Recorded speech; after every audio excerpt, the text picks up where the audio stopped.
Hello everyone and welcome back to another video from Wake&Tech. In this video, I'm going to show you how to turn off your active status on the Facebook application. So let's get started right away. First of all, open up the Facebook application on your device. And if you haven't logged into your account already, proceed forward with your email address and your password or your other credentials. After logging in, you will be taken into the homepage. Now, if you wish to disable your active status on Facebook, just tap on the messenger icon at the top right corner. This will then open up the Facebook Messenger. If you haven't already logged into your Messenger, you will be required to log into this as well. Once you have logged in, to disable your active status, click on the menu icon at the top left and then click on the gear icon.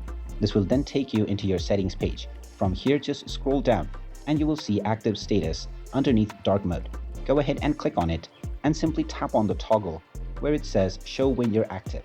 You can now choose for how long you would like to pause your active status. You can choose from the various different time ranges displayed, or you can click on custom to define your custom time. You can choose the until I change it option as well, and then tap on the pause button, and this will now pause your active status temporarily within your Facebook.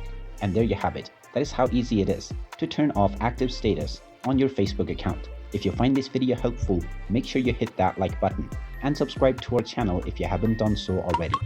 Also ring that notification bell to never miss another update from us. Thank you for watching and I will see you again in the next video.